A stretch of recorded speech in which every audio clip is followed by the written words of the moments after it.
Um jejum, vocês vão começar, mas nós finalizamos hoje. E foi incrível, porque hoje pela manhã o pastor Aloísio, ele pediu aos irmãos que testemunhassem. Você sabe, irmãos, ele nem pregou, porque eram tantos testemunhos, fez uma fila enorme. E aí o culto hoje foi só testemunhos, viu, pastor Wendel? E aqui é exatamente o que eu ia dizer agora. Você tirou as palavras da minha boca. Eu creio que no 21º dia vocês também terão uma reunião só para testemunhos. E impressionante é que ainda antes de iniciar a mensagem, eu preciso falar disso, porque esse jejum especial, o pastor Aloísio disse por vários dias que seria o maior que a videira tinha feito. E realmente foi. Eu que participei da transmissão pela Rádio Vinha, todos esses 21 dias, nós recebemos participações de muitas partes do mundo, pessoas que participaram do jejum do Japão, pessoas que participaram do jejum de vários países da Europa, dos Estados Unidos, aqui também na Argentina, Peru, Colômbia, muitas pessoas participando de vários estados do país, pela internet ou pela rádio, pelo aplicativo da rádio. Mas teve um que me chamou a atenção.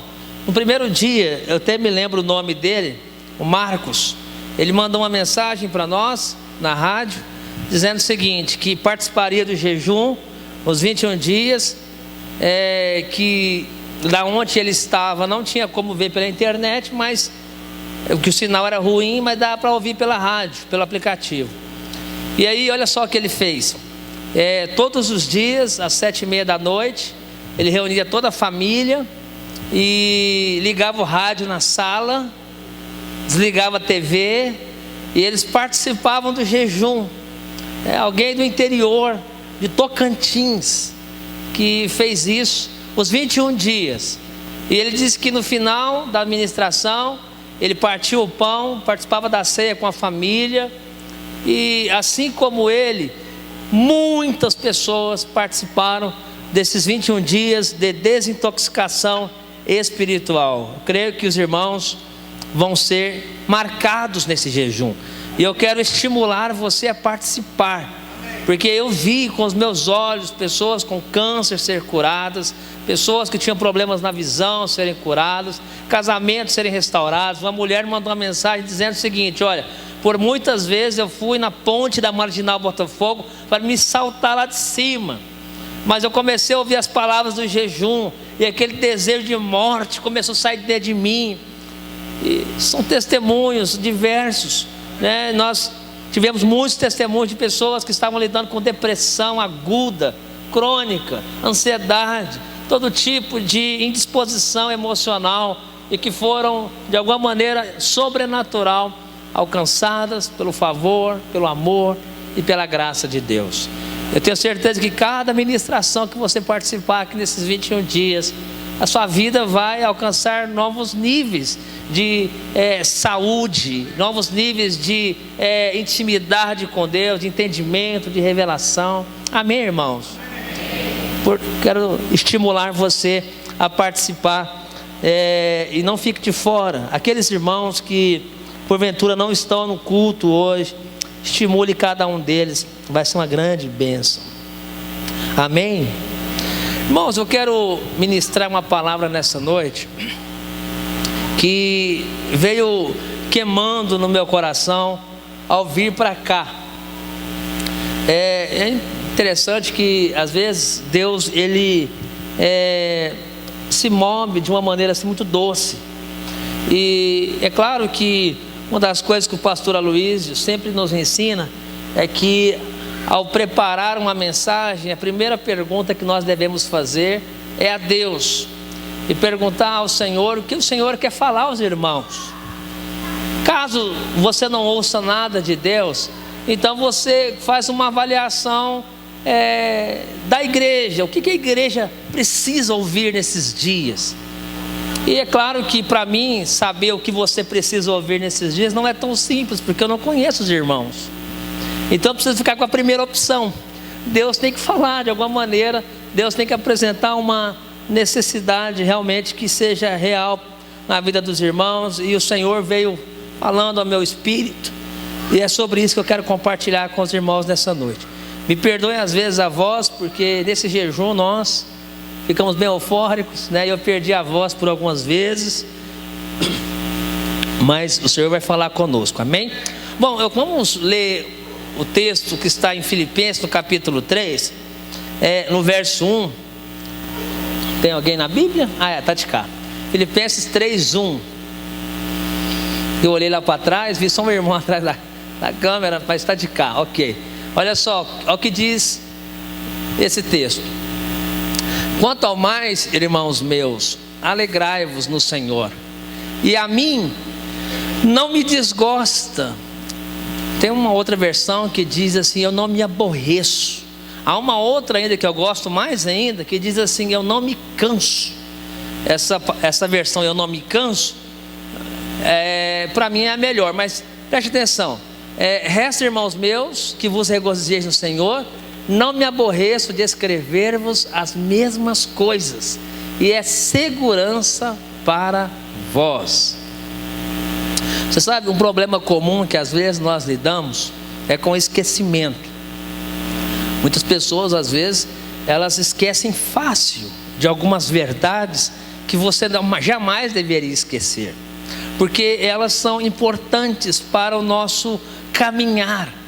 E nessa noite eu quero falar para você, ou melhor, quero lembrar você de coisas que você não pode esquecer, porque elas de alguma maneira vão dar a você saúde e proeminência.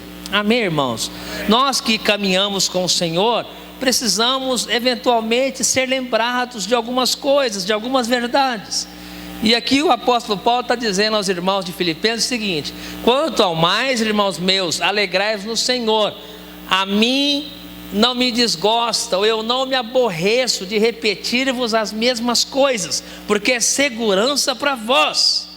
Você sabe, quando nós somos crianças, nós lidamos com essa didática, porque se tem alguém que nós, quando estamos crescendo, que sempre faz esse exercício, é a nossa mãe ou o nosso pai. A mãe sempre fala as mesmas coisas, né? Você cresce ouvindo as mesmas coisas da mãe, né? Do tipo, vai escovar os dentes, mas ela não fala uma vez apenas, ela fala todos os dias. Todo dia ela fala, ela adverte questões que você já sabe, mas ela faz questão de lembrar. Então você vai atravessar uma rua, sua mãe te diz para você: olha para a direita, olha para a esquerda, para ver se não vem um carro. Mas você já sabe disso. Então veja só, a sua mãe dificilmente vai te contar algo novo, ela só vai te lembrar de coisas que você já sabe. Agora, por quê? Porque é segurança para você. A verdade, sua mãe não quer que você morra, não quer que você sofra, não quer que você padeça. Por isso toda advertência dos pais, elas têm um objetivo simples, de trazer para você segurança. Amém, irmãos? Então veja, quando você mora numa casa onde não há essa recorrente advertência, você está muito propenso às vezes a sofrer em alguma área, em algum ponto. Por isso é muito saudável quando você tem essa oportunidade de crescer no lar, ao lado da sua mãe ou do seu pai, e você obviamente é cercado, é guardado por conta dessas advertências. Paulo está dizendo assim: irmãos, eu não me canso de repetir-vos as mesmas coisas, porque é segurança para vocês. Mas aí vem uma pergunta: o que é que você já sabe, mas que você já esqueceu? Porque você sabe, irmãos, na vida cristã existem coisas que você não pode jamais esquecer, porque o dia que você esquecer delas, você está propenso a um tipo de percalço, de sofrimento. Talvez você acabe lidando com um tipo de adversidade por conta de uma falta de segurança, de uma exortação ou de uma palavra de fé. E você sabe, olha só, eu quero compartilhar com vocês algumas coisas, são muitas coisas na verdade, mas eu separei algumas poucas, que eu acredito que você precisa se lembrar delas. Porque pode acontecer que haja alguém entre nós que talvez não tenha vivido os melhores dias. Talvez você tenha lidado com algumas coisas que você não esperava viver. Talvez algumas coisas não estavam nos seus planos. O que aconteceu no meio do caminho que lhe fez ter experiências talvez de desgosto, de frustração, decepção?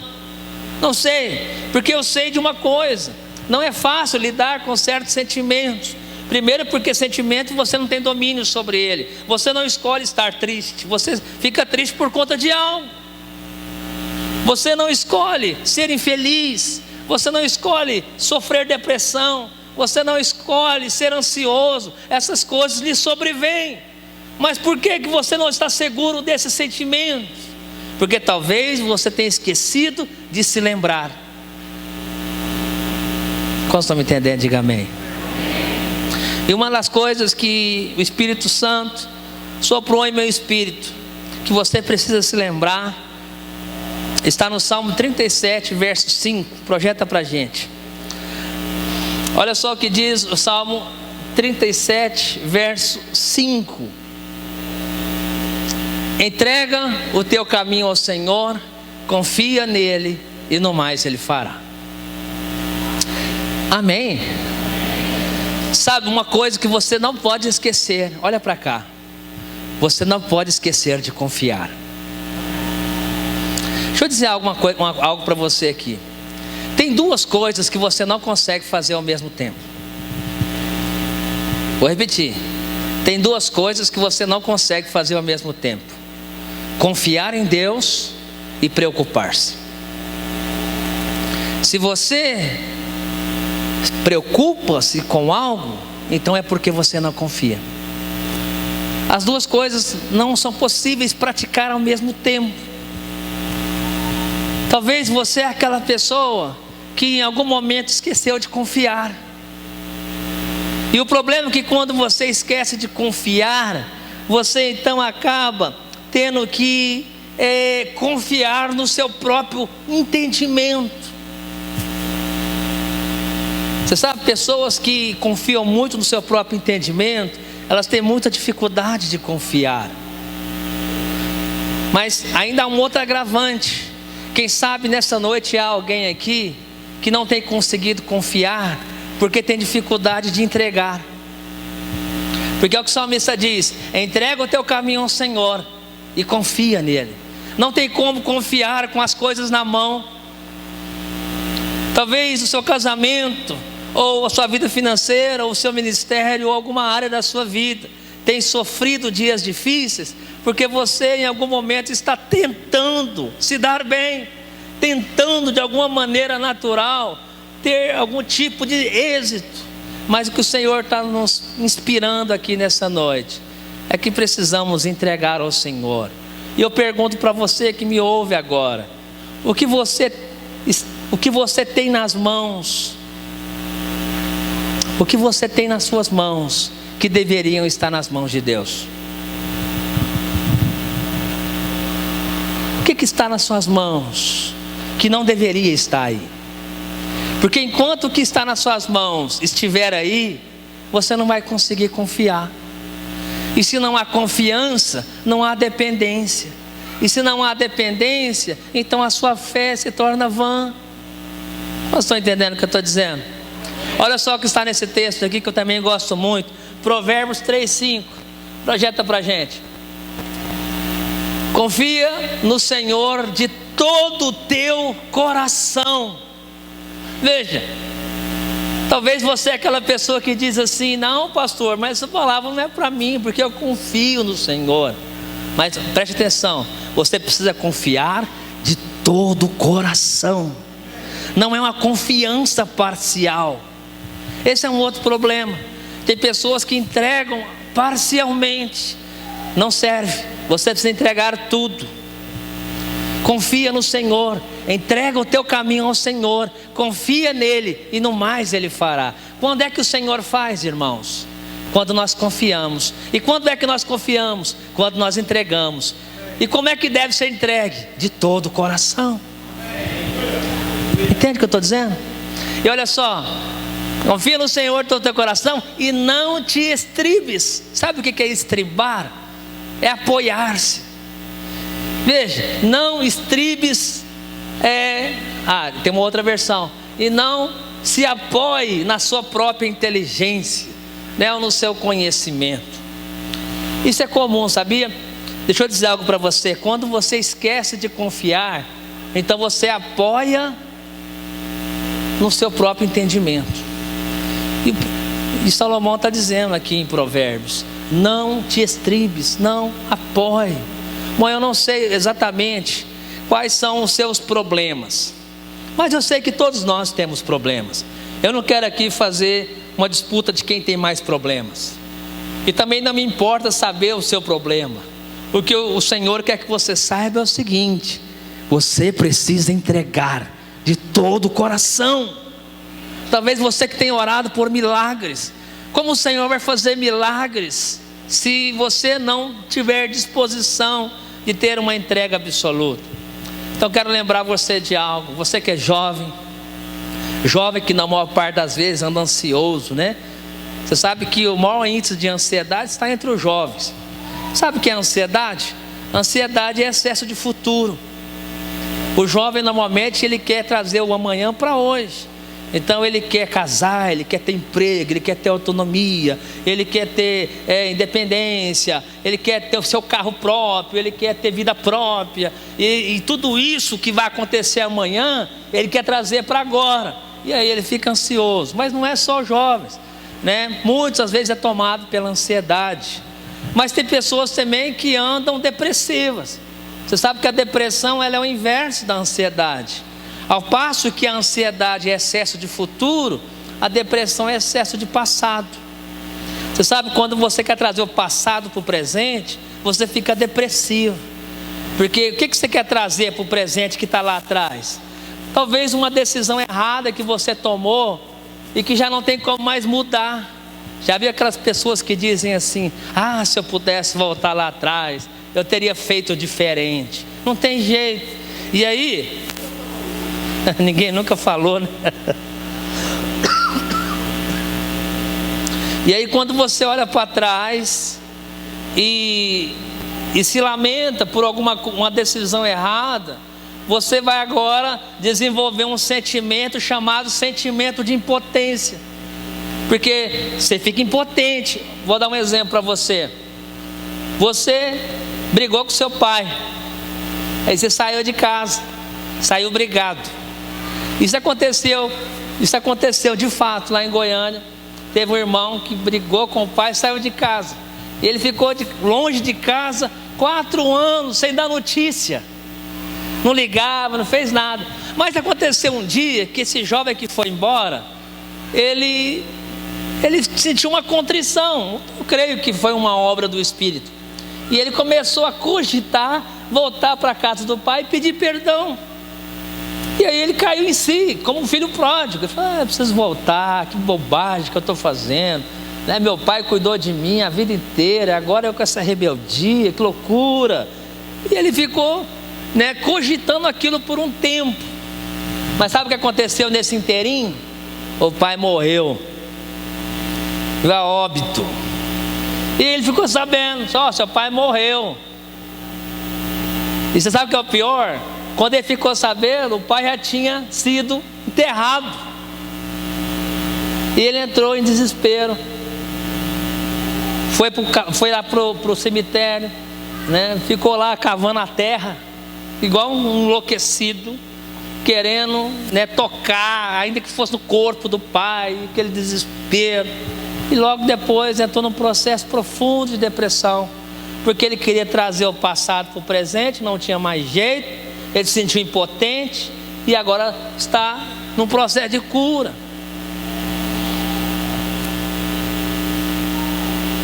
Entrega o teu caminho ao Senhor. Confia nele.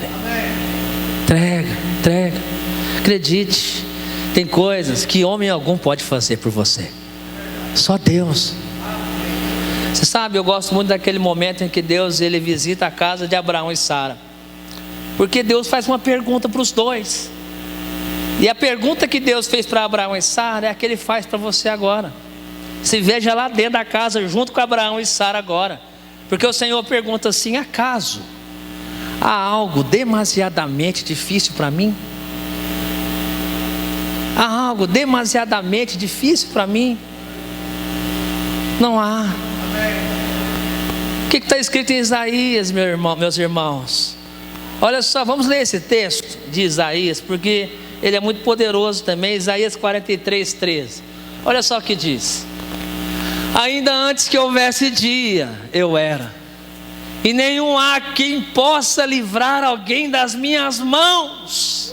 Agindo eu, quem? Diga quem? Quem o impedirá?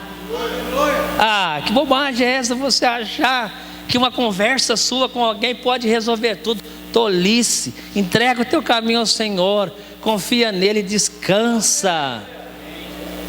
Olha só que a palavra diz no Salmo 127: se o Senhor não edificar a casa, em vão trabalham os que a edificam. Se o Senhor não guardar a cidade, em vão vigia a sentinela. Olha só o que o salmista diz: inútil. Diga inútil. Inútil vos será. Olha só, inútil vos será levantar de madrugada, repousar tarde e comer o pão que penosamente granjeastes. Você sabe, presta atenção aqui. Tem um pão que você come ele, você come, mas ele é penoso. Tem um pão que ele é penoso, é um pão difícil. Você come ele, mas depois que você come, você fala: meu Deus do céu, mas como foi difícil comer esse pão. Não é porque o pão é ruim, é porque ele foi muito difícil de conseguir. Quem sabe tem alguém assim aqui. Por isso que isso gera cansaço. Você está exausto da alma. Alma exausta, cansada. Você está cansado às vezes por uma questão que você tem lutado, você tem orado, você tem feito jejum, você raspa a cabeça, anda descalço, faz de tudo nessa vida e parece que as coisas não acontecem. É porque é inútil. O que você tem que fazer é o que eu estou te lembrando agora: entrega o teu caminho e confia. Porque aos seus amados Ele dá enquanto dormem. Sabe que dormir aqui é descansar. Às vezes você precisa fazer é respirar fundo e descansa. Fecha os olhinhos e deixa o mundo virar. Tem gente que está no olho do furacão, já viu? Fecha o olho, deixa o furacão girar. Porque maior é aquele que está em você. Ele é aquele que acalma a tempestade. Sabe o que o Senhor quer dizer para alguns irmãos aqui? Descansa, porque o Senhor quer fazer acalmar a tempestade. Mas enquanto você não descansar, a tempestade não acaba. Tem que entregar. Entrega, joga tudo. Tama, está tudo aqui, tudo, arranca tudo de dentro e joga para Deus. Tira, olha para suas mãos e não tenha nada. Fala: não tem nada na minha mão. Meu Deus, que inconsequência. Não é inconsequência, é fé. Amém, irmãos? Bom, uma outra coisa que eu preciso lembrar aos irmãos, não é apenas a confiança, mas eu também preciso lembrar que você precisa manter o espírito aceso. Projeta para a gente Atos 43, verso 13.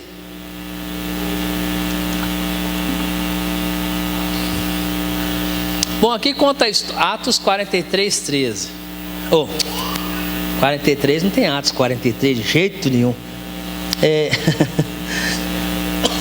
Atos 18, 25. Eu peguei Isaías 43, 13 e troquei só o livro. É Atos 18, 25. 18, 25. Atos 18, 25. Olha só o que diz aqui, irmãos. Preste atenção aqui, ó. Ele, pois, começou a falar, ou melhor, ele era instruído no caminho do Senhor. Quem que é essa pessoa aqui? Essa pessoa aqui é o Apolo. A Bíblia não fala muito de Apolo, mas aqui nós temos umas características de Apolo muito poderosas, porque diz assim, ó, ele era instruído no caminho do Senhor e sendo fervoroso de espírito. Diga, fervoroso de espírito. O Espírito Santo quer lembrar você de algo nessa noite. Você precisa manter o espírito aceso. Você sabe, o diabo trabalha para apagar o seu espírito. Como é que o diabo quer apagar você? Ele vai lançando dardos inflamados. Olha só que loucura. Você está aceso e ele lança dardos acesos. Mas os dardos acesos do diabo são mentiras. E o que preserva o seu espírito aceso são as verdades. E aí ele começa a lançar mentiras, e o seu espírito vai apagando, apagando, apagando. E o que nós temos aqui? Que Apolo, ele era instruído no caminho do Senhor, e sendo fervoroso, falava e ensinava com precisão. Deixa eu dizer algo para você. Olha para cá agora.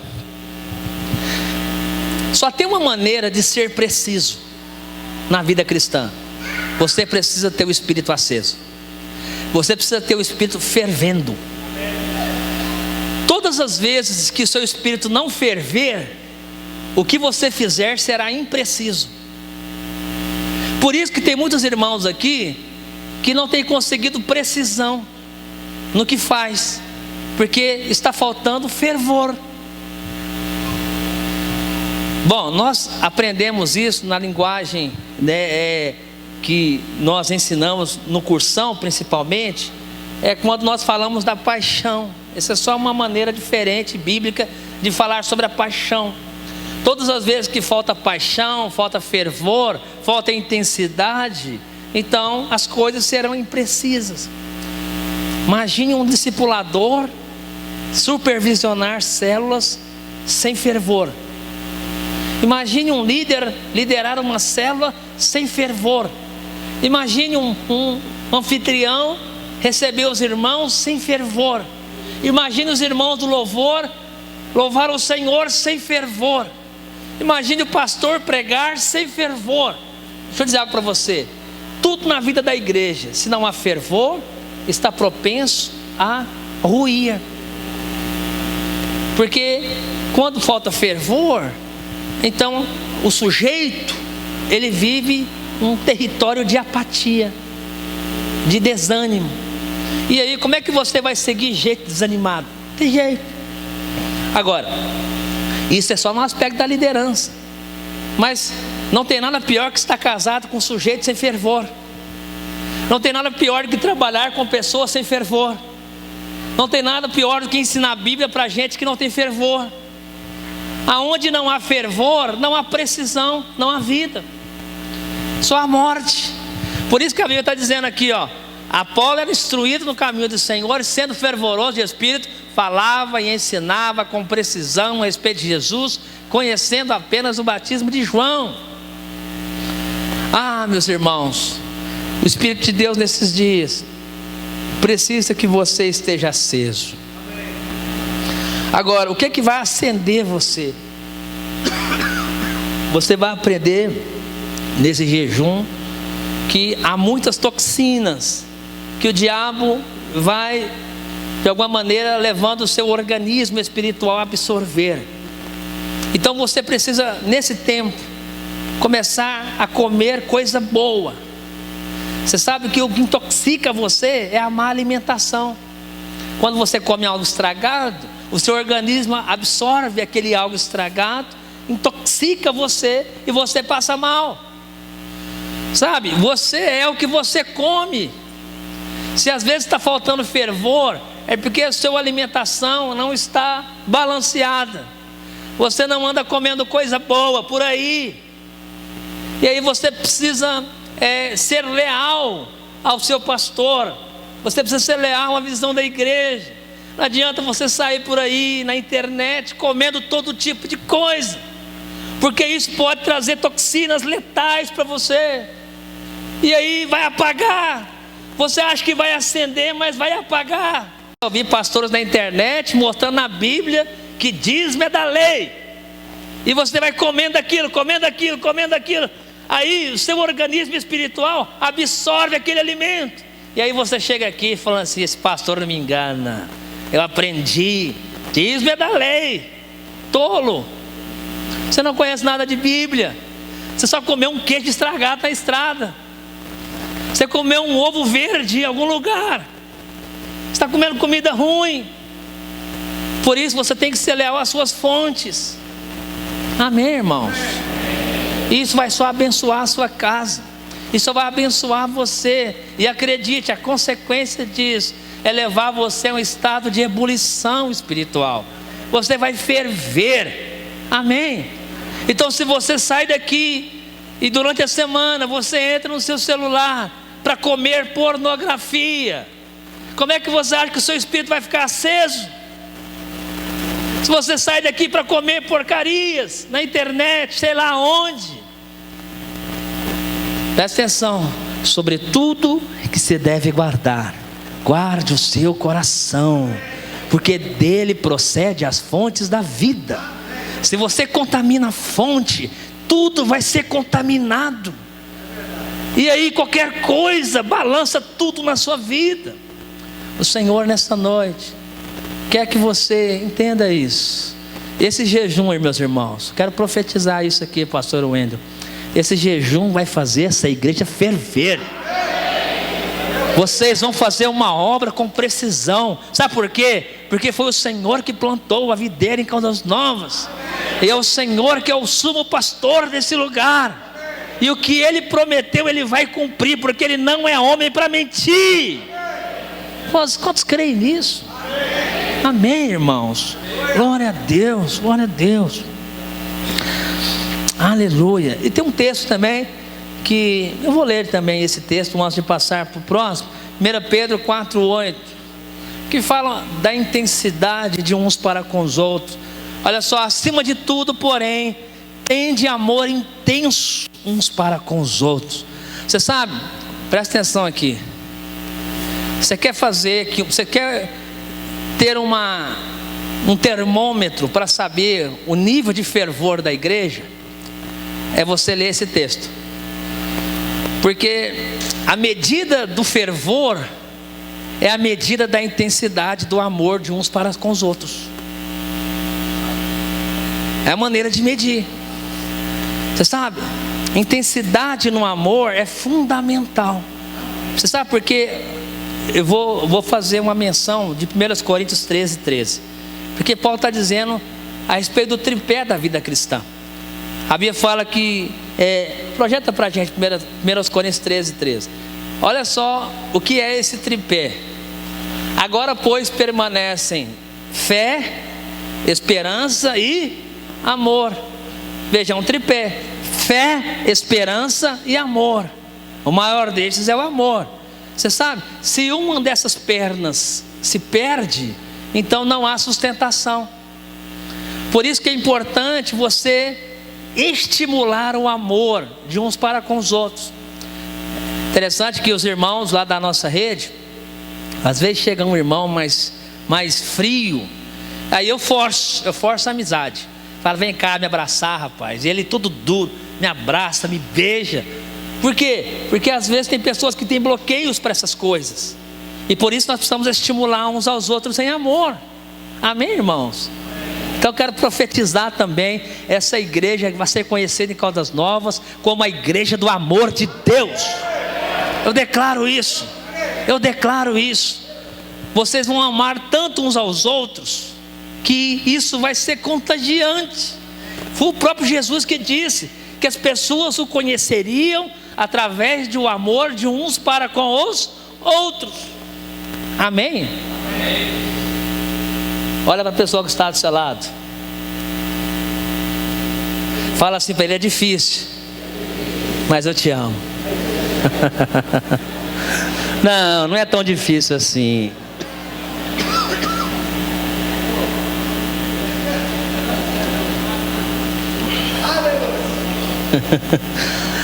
Primeira Tessalonicenses 5,18. Eu quero lembrar você de outra coisa. 1 Tessalonicenses 5,18. Em tudo dai graças, porque esta é a vontade de Deus em Cristo Jesus para convosco. Olha para cá. Eu estou te lembrando de coisas que você não pode esquecer. Eu te lembrei que você precisa confiar no Senhor. Eu te lembrei de que você precisa manter o espírito aceso. E agora eu estou te lembrando que você precisa ser alguém permanentemente grato. Você sabe, gratidão é uma chave espiritual. Olha só o que está dizendo. Em tudo dai graças, porque esta é a vontade de quem, irmãos? De Deus. Se você quer saber qual é a vontade de Deus, está aí. A vontade de Deus é que você dê graças por tudo. Você sabe que o problema do povo de Israel no deserto foi a ingratidão. Toda ingratidão produz murmuração. Só pessoas ingratas é que murmuram. Quantos entendem o que eu estou dizendo? Olha só. Deus mandou, rapaz, eu descobri aqui é que saiu o ar. Esse povo tinha que ficar aqui. Não reparem se eu ficar mais aqui, viu, irmãos? Olha só, o povo de Israel saiu do Egito, amém?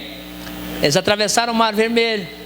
E aí eles chegaram no Monte Sinai e ficaram ali por um tempo, 2 anos. 2 anos exatamente. E aí o Senhor mandou que Moisés escolhesse um príncipe de cada uma das 12 tribos e os constituíssem como espias. E assim eles foram levantados e foram espiar a terra de Canaã. Atravessaram o Rio Jordão e ficaram lá alguns dias. Eles voltaram com um relatório. E aí, você conhece a história, Josué e Caleb disse: olha, a terra tem gigantes, é verdade, mas o Senhor nos prometeu, ela é terra que mana leite e mel, vamos possuí-la. Só que 10 dos espias não concordaram. Disseram: não, nós somos como gafanhotos perante esse povo, nós vamos sucumbir ali, melhor ficar aqui. Veja, houve um problema ali, porque eles não creram no que Deus tinha dito. Deixa eu dizer para você, a maior parte das vezes a ingratidão, ela nasce exatamente nesse momento. É quando você não crê plenamente no poder de Deus. Talvez você que está aqui já foi favorecido pelo Senhor em algum momento, mas há outras fases da sua vida que você precisa continuar crendo, mas você não crê com a mesma intensidade. E aí algo vai dar errado, porque você está apoiando no seu próprio entendimento. E aí o próprio entendimento diz o seguinte: é terra de gigantes, nós vamos morrer, não vai dar certo. Esse líder aí não vai dar certo, esse pastor aí não vai dar certo, onde a igreja está não vai dar certo. É tudo pensamento, conjecturas humanas. Como é que nós vamos andar com Deus, que é todo poderoso, Ele é Espírito, apoiando o nosso entendimento natural e frágil? Não tem jeito. E aí, você sabe o que aconteceu. Moisés seguiu o conselho dos 10. E aí eles andaram por mais quanto tempo no deserto, irmãos? Mais 38 anos, totalizando 40, porque eles tinham andado 2 anos, foram espiar a terra, depois andaram mais 38 anos. E a coisa ficou tão emblemática, porque Deus diz o seguinte: olha, tem uma coluna que anda à noite para aquecer vocês, que era a favor de Deus. Tinha uma nuvem que aplacava o calor do sol, que era a favor de Deus. Mas ainda tinha um maná que descia, também era a favor de Deus. Você vê, eles conseguiram murmurar por 38 anos debaixo do favor. Então não adianta você estar ouvindo sobre o favor se há ingratidão no coração. E a coisa se tornou tão complicada, porque era assim, ó. Qual que era a ordem de Deus? Eles acampavam as tendas, eles moravam em tendas, né? Não era aquelas barracas de acampamento que você tem por aí. Era uma estrutura que se montava. E aí eles olhavam para a nuvem. Se a nuvem ficava parada o tempo todo. Mas quando a nuvem começava a se mover, eles tinham que desarmar tudo e correr atrás da nuvem. Se algum rebelde ficasse, não, hoje não dá, hoje eu vou ficar por aqui mesmo, esse negócio de ficar montando, desmontando, não, tenha paciência. E a hora que a nuvem caminhava e o sol pegava nele, ele morria. Então ele tinha que seguir a nuvem se quisesse viver. E aí, irmãos, sabe o que era pior? A nuvem decidiu andar 38 anos em círculo. Essa coisa mais tediosa, ficar andando em círculo. Já passei por aqui, eu vi a sarvinha crescer, 38 anos. Talvez você pense assim, será que eles não sabiam que estavam andando em círculo? Sabia, essa era a raiva deles. Mas não tinha opção. Se eles quisessem viver, tinha que ficar debaixo da nuvem, porque a nuvem representava o favor e a vontade de Deus. Mas por que eles não prevaleceram ali? Porque havia ingratidão no coração. Então não adianta você ficar numa igreja que ensina o favor de Deus, se você não tem um coração grato. Vou sair debaixo dessa nuvem, vou lá para aquela da esquina, morre. Se não é a vontade de Deus, pode ser que seja, se for, vai também. Você precisa saber a vontade de Deus. Amém? Mas não basta apenas saber, você tem que ser grato. Obrigado, Senhor, obrigado por esse momento, obrigado por esses irmãos, obrigado por esse tempo. Quando o Senhor vê gratidão no seu coração, então as coisas acontecem. Você quer um exemplo de pessoas gratas? Josué e Caleb. Não, sejam honestos, irmãos. Eles entraram na terra, eles falaram para Moisés: não, a terra é boa demais. Eles estavam dispostos a pegar na espada, cortar a cabeça de gigante, estavam motivados. E aí, eles voltam, e eles têm que andar agora 38 anos com aquele povo rebelde. Mas me mostra na Bíblia qual o momento em que Josué e Caleb, nesses 38 anos de rebeldia, manifestou algum tipo de ingratidão. Não há. Pelo contrário, sabe o que a palavra de Deus diz? Que Josué e Caleb foram os únicos que entraram na terra prometida, porque neles havia um outro espírito. Sabe qual espírito que operava sobre eles? O espírito que está nesse texto aí, Em tudo dai graças, porque esta é a vontade de Deus em Cristo Jesus para convosco. Nós estamos aqui, o povo está tudo morrendo, mas nós somos gratos porque todo dia tem maná. Nós somos gratos porque todo dia tem nuvem. Nós somos gratos porque o Senhor nos dá força para montar e desmontar, montar e desmontar, montar e desmontar. Neles havia outro espírito. Quem tem um espírito grato, o comportamento dele é diferente. Ele não cai na conversa dos rebeldes. Os rebeldes, em algum momento, pode ser até maioria, mas esse teme a Deus. Amém, irmãos? Ele sabe quem ele serve, ele sabe quem ele está andando. Amém? Porque eu vou dizer para você, antes que você faça qualquer coisa para que os homens vejam, o Senhor já viu em você.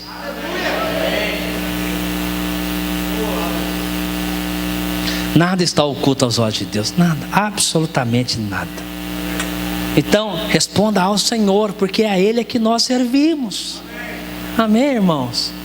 Então coloca a mão no seu coração, diga assim: Espírito Santo, me ensina a plenitude da gratidão. Amém? Seja grato. Pastor, como é que eu vou ser grato em dias tão difíceis? É difícil para você, mas não para Ele. Ainda que eu ande pelo vale da sombra da morte, eu não vou temer mal algum, porque o Senhor está comigo. A tua vara e o teu cajado me consolam. Se há consolo, eu preciso agradecer. Amém? Então nunca vai te faltar nada. O Senhor é a sua suficiência. Amém? E por fim, eu já li 1 Coríntios 13:13, mas eu quero ler outro texto então. Lamentações 3:21.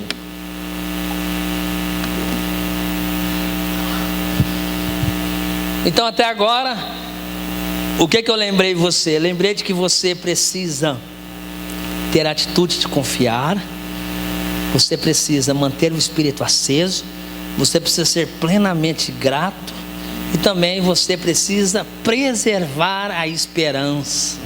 Olha só o que Jeremias diz aqui em Lamentações: eu quero trazer à memória o que pode me dar esperança. Você sabe, um povo sem esperança, ele não tem vida. Você lembra do tripé da vida cristã? Fé, esperança e amor.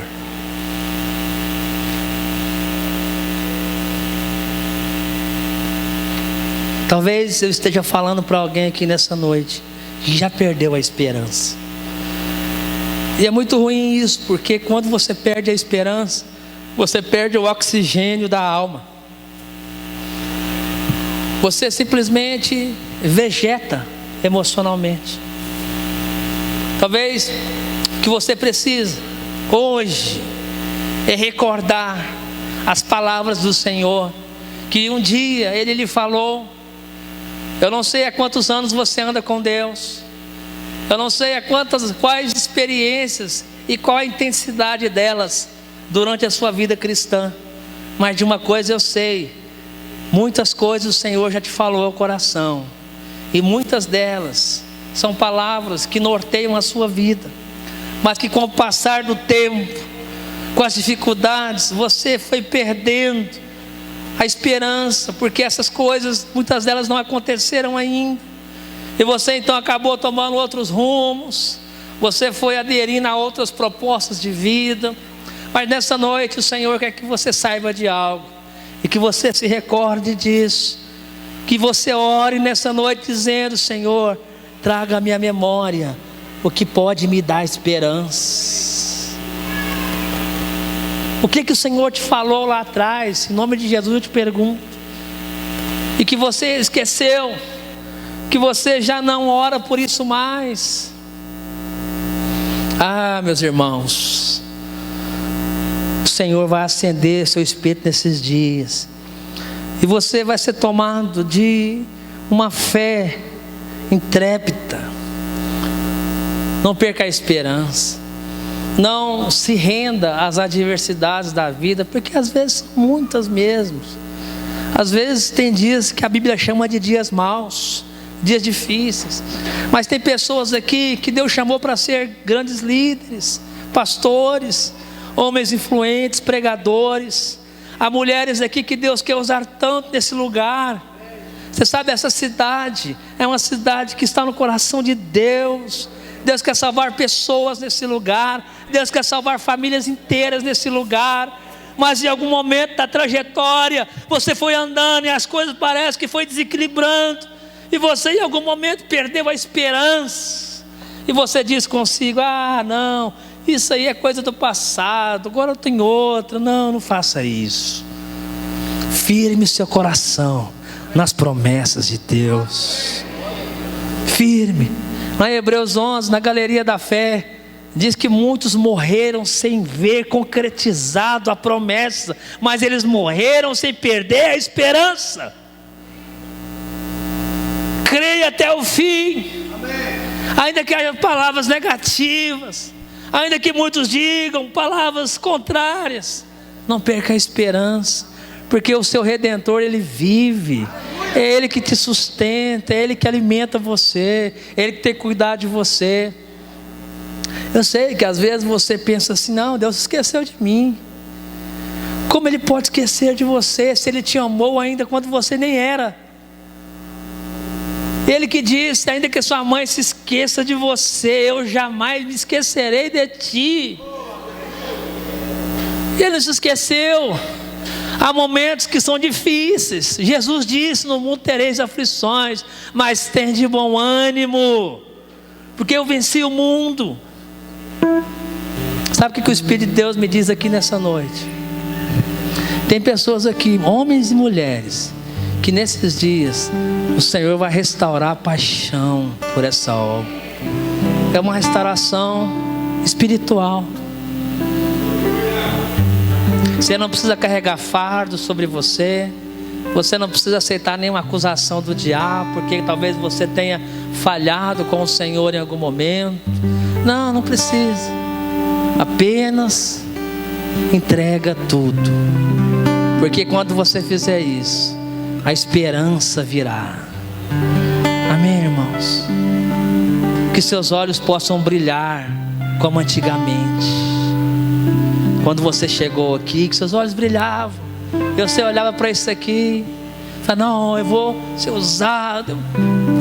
Ah, pastor, mas parece que tudo desmoronou. Às vezes Deus tem que sacudir para as folhas secas caírem. Porque há uma seiva que corre na videira. João 15 diz, Jesus diz, eu sou a videira verdadeira. Há uma seiva que corre. Amém? E ela revitaliza, e ela dá esperança. Eu queria orar com você nessa noite. Você que quer receber essa oração. Se Deus, de alguma maneira, fez você lembrar de coisas que realmente você já tinha esquecido, ou pelo menos não lembrava mais com tanta ênfase, queria que você se colocasse de pé nessa hora. Eu quero orar com você. Quero liberar essa vida de Deus que flui nessa noite. Coloca a mão no seu coração. Se você pode, curva a sua cabeça.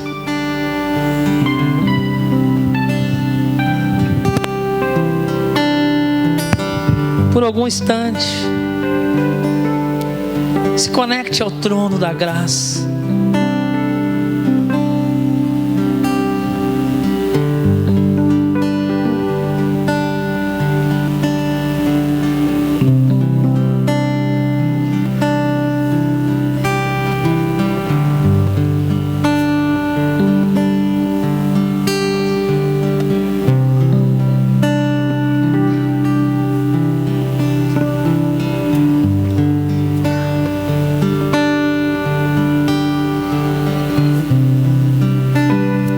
Espírito Santo, eu te dou graças porque o Senhor é bom. O Senhor é aquele que levanta o que está caído. O Senhor é aquele que dá força ao que está fraco. O Senhor é aquele que muda a sorte do homem, que tira ele do monturo e o faz assentar à mesa com os príncipes. O Senhor é aquele que cura o doente, que liberta o que está cativo. O Senhor é aquele que dá direção ao que se encontra perdido. Por isso nós te damos graças. Nós te damos graças porque cada pessoa aqui tem uma história com o Senhor. Cada um aqui, por mais simples que ele seja, ele teve uma experiência com o Senhor. Ó Deus, eu te peço, traga a nossa memória aquilo que esquecemos. Quem sabe há alguém aqui que esqueceu de confiar, e ele tem andado ansioso, tem andado cansado de alma, porque não tem descansado, não tem confiado, tem andado preocupado com as suas finanças, preocupado com a sua saúde, preocupado com a sua família, preocupado com o seu ministério, preocupado com o seu trabalho. Há tanta preocupação que não há tempo para entregar e confiar. Mas o Senhor diz nessa noite: entrega o teu caminho a mim, confia em mim, e eu farei todas as coisas, porque o teu braço é forte. Agindo o Senhor, quem é que pode impedir? Ninguém. Ninguém pode deter o teu braço. Oh Deus, que o Senhor nessa noite acenda o nosso espírito. Nós rejeitamos toda frieza, toda indiferença, toda apatia, toda mentira do diabo. Nós rejeitamos no nome de Jesus. Oh Deus, eu quero nessa hora declarar sobre os casais dessa igreja. Eles são incendiados pelo Teu Espírito. Ó Deus, nós rejeitamos todo relacionamento conjugal, ó Pai, que tem andado frio, apático. Ó Deus, eu declaro, Teu Espírito é sobre cada homem, sobre cada mulher. E nesses dias, casamentos serão renovados, restaurados, fortalecidos no Senhor. Oh Santo Deus, nós Te damos graças. Oh Pai, manifestamos ao Senhor gratidão. Obrigado por essa igreja. Obrigado pela vida do pastor Wendel, ó Deus, que de maneira tão generosa o Senhor o trouxe para esse lugar. Ó Deus, mas muitas vezes o diabo se levanta, ó Deus, assim como tem feito ao longo da história, para difamar, para trazer mentiras, engano, para desmantelar a Tua obra. Ó Deus, mas nós cremos na Tua palavra que diz, ó Deus, que serão confundidos todos os que se levantam contra a Tua igreja, porque a Tua palavra que diz que o Senhor mesmo a edificaria e as portas do inferno não vão prevalecer contra ela. Oh Deus, Te somos gratos por cada anfitrião, por cada líder, ó Deus, que permaneceu. Te somos gratos por cada irmão, cada jovem, cada criança que o Senhor tem separado, ó Deus, para um novo tempo. Eu quero profetizar: um novo tempo vem sobre essa igreja, uma unção multiplicada vem sobre vocês. Essa cidade será tocada e marcada